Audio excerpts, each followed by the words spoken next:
The jungle held its breath as the sun rose over the Pride Lands, and in the very first heartbeat of morning, a thunderous roar echoed across the plains, not angry, but heavy with warning, making birds scatter and young animals freeze in awe, because something deep and powerful had awakened, and everyone could feel it.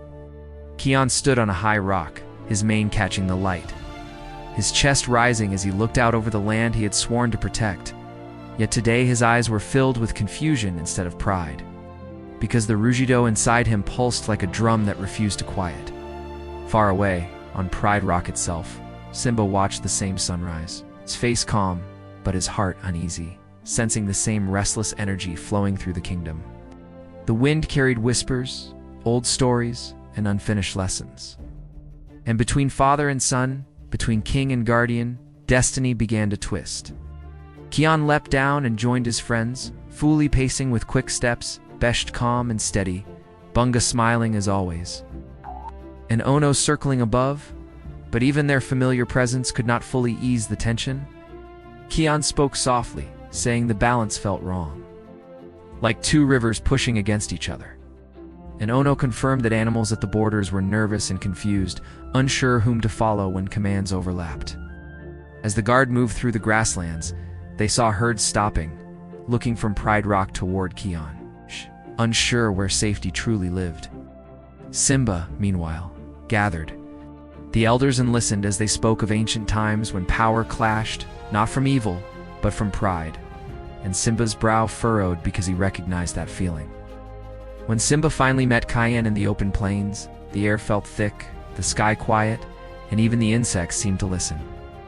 Simba spoke with warmth, but firmness, reminding Kion that the king's word guided the land.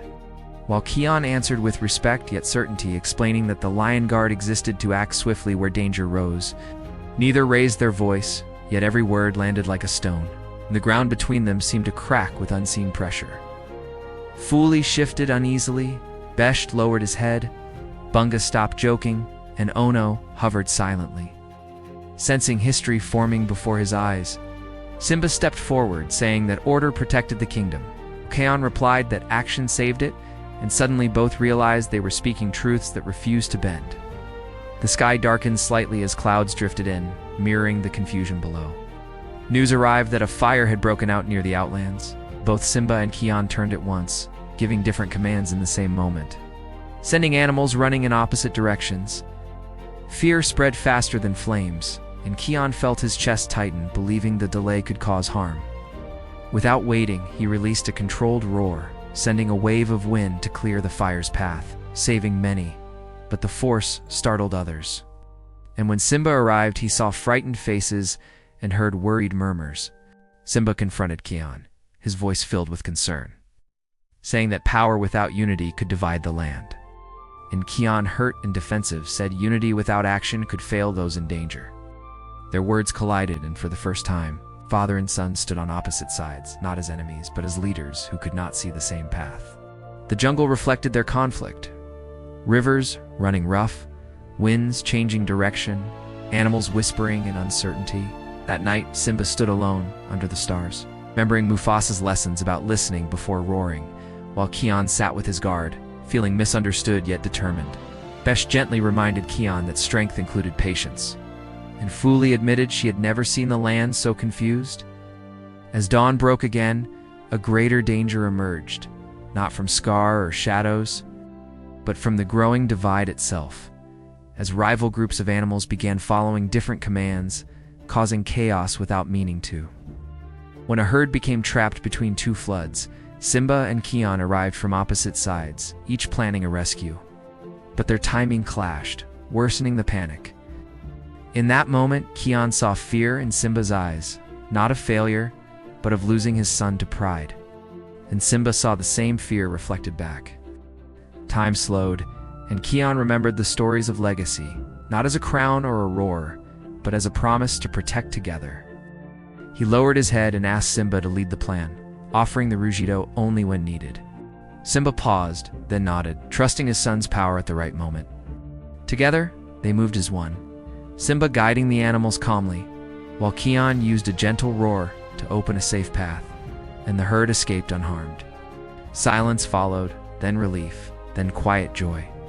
Simba placed his forehead against Kion's, speaking softly about how legacy could turn into war if pride led the way, but could become harmony when guided by love. Kion listened, tears in his eyes, understanding that being a guardian did not mean standing apart from the king, but beside him. The clouds parted, sunlight returned, and the land seemed to breathe again.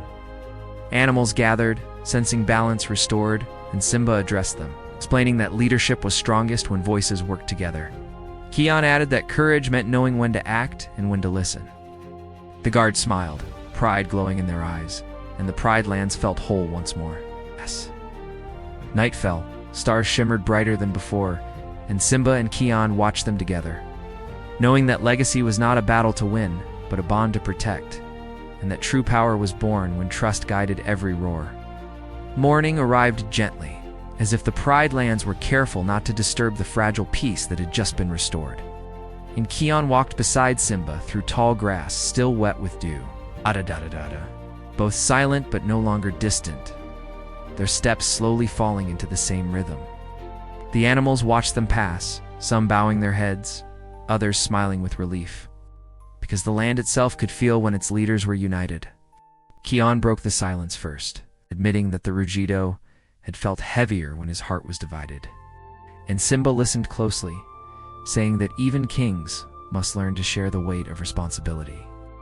As they reached a wide clearing, Rafiki appeared from behind a tree, tapping his staff and chuckling softly, reminding them that wisdom often comes after mistakes, not before.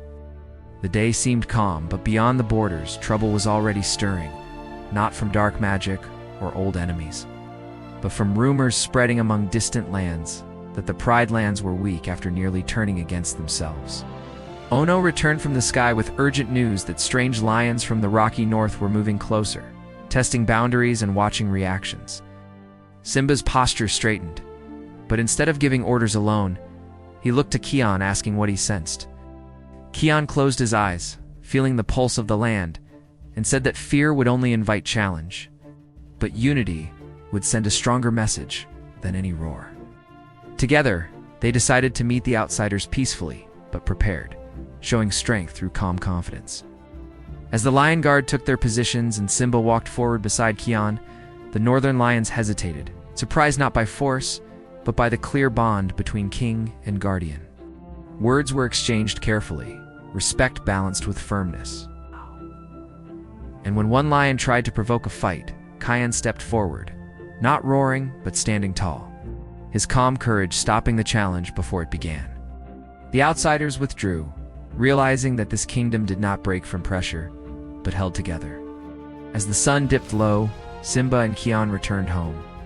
Watching the sky turn orange and purple, Simba spoke quietly about legacy being a living thing, shaped every day by choices. Kion nodded, understanding that his path was not to replace his father, nor to compete with him, but to grow alongside him.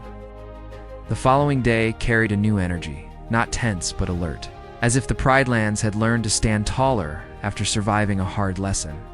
And Kion trained with the guard near the river while Simba watched from a distance, proud yet thoughtful. Suddenly the ground trembled lightly, not with danger but with urgency, as animals from the eastern plains arrived in a rush. Speaking of a storm unlike any before, a moving wall of wind and rain heading straight for the heart of the kingdom, Simba stepped forward to calm them, his voice steady, while Kion felt the Rugido stir again, not demanding release, but asking for direction. This time there was no clash of commands, only shared purpose. As Simba organized safe paths to higher ground, and Kion sent the guard ahead to guide the young and weak. Rain fell fast, drumming on leaves and stone, rivers swelled, and thunder rolled like distant roars. But fear did not rule the land, because leadership moved as one. When a fallen tree blocked the main escape route, Simba hesitated for only a moment before nodding to Kion. And with a focused, gentle roar, the path cleared without chaos.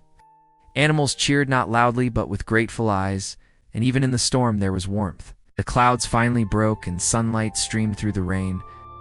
Simba stood beside Kion, saying that storms reveal what calm days hide, and Kion answered that he had learned the Rugido was strongest when it listened to wisdom.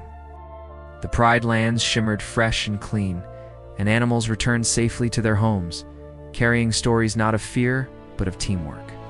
That evening, as the sky burned gold and red, Simba and Kion stood together on Pride Rock, looking out over a kingdom healed not by power alone, but by understanding.